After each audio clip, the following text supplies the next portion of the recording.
آقا دو جہاں صلی اللہ تعالیٰ علیہ وآلہ وسلم اپنے اصحاب کے ساتھ بیٹھ کر کبھی کبھار مزاح بھی فرمایا کرتے تھے۔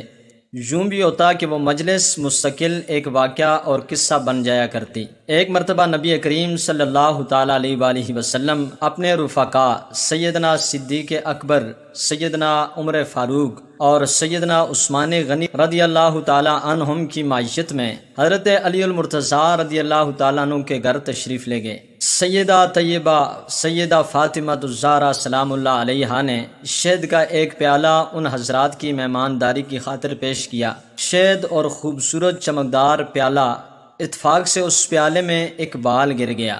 آقا دو جہاں صلی اللہ تعالیٰ علیہ وآلہ وسلم نے وہ پیالہ خلفائے راشدین کے سامنے رکھا اور فرمایا، آپ میں سے ہر ایک اس پیالے کے متعلق اپنی رائے پیش کرے۔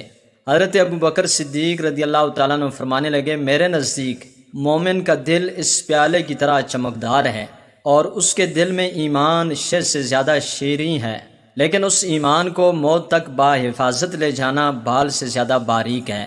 حضرت عمر رضی اللہ تعالیٰ عنہ فرمانے لگے کہ حکومت اس پیالے سے زیادہ چمکدار ہے اور حکمرانی شہد سے زیادہ شیریں ہے، لیکن حکومت میں عدل و انصاف کرنا بال سے زیادہ باریک ہے۔ حضرت عثمان غنی رضی اللہ تعالیٰ عنہ فرمانے لگے، میرے نزدیک علم دین اس پیالے سے زیادہ چمکدار ہے اور علم دین سیکھنا شہد سے زیادہ میٹھا ہے، لیکن اس پر عمل کرنا بال سے زیادہ باریک ہے۔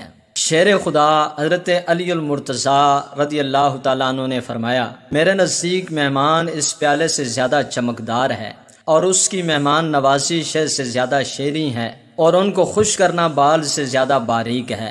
سیدہ خاتون جنت سیدہ فاطمہ الزہرا سلام اللہ علیہا کثیرا فرمانے لگیں، یا رسول اللہ صلی اللہ تعالیٰ علیہ وآلہ وسلم، اگر اجازت ہو تو میں بھی کچھ عرض کروں۔ آقا دو جہاں صلی اللہ علیہ وسلم کے اجازت مرحمت فرمانے پر فرمانے لگیں، عورت کے حق میں حیا اس پیالے سے زیادہ چمکدار ہے اور اس کے چہرے پر پردہ شہد سے زیادہ میٹھا ہے، اور غیر مرد کی اس پر نگاہ نہ پڑے یہ بال سے بھی زیادہ باریک ہے۔ کیا ہی خوبصورت محفل تھی جب خلفائے راشدین اپنی رائے کا اظہار کر چکے تو آقا دو جہاں صلی اللہ تعالیٰ علیہ وآلہ وسلم کی طرف متوجہ ہوئے۔ ادھر سرکار دو عالم صلی اللہ تعالیٰ علیہ وآلہ وسلم کے لبہائے مبارکہ کھلے تو زبان نبوت سے یہ الفاظ مبارک نکلے کہ معرفت اس پیالے سے زیادہ چمکدار ہے اور معرفت الہی کا حاصل کرنا اس شہد سے زیادہ میٹھا ہے، اور معرفت الہی کے بعد اس پر عمل کرنا بال سے زیادہ باریک ہے۔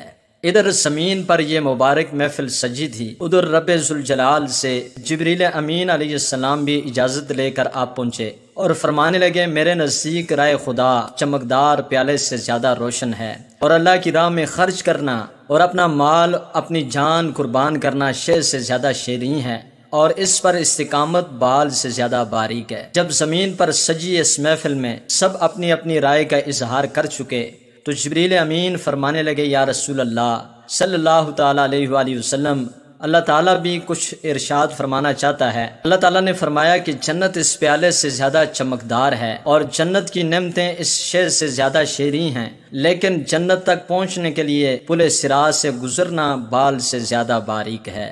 بلا شبہ یہ مجلس بھی مبارک اور ہر ایک کی گفتگو بھی مبارک۔ اس مجلس میں آقا نامدار صلی اللہ تعالیٰ علیہ وآلہ وسلم تھے، وہیں صحابہ کرام بھی تھے۔ اب کی یہ مجلس اور اس میں ہونے والی گفتگو ہم سب کے لیے مشعل راہ ہے۔ محترم ناظرین، اسی طرح کی بہترین ویڈیوز کے لیے چینل سبسکرائب کر دیں، ویڈیو کو لائک کرنا نہ بھولیے گا۔ اللہ حافظ۔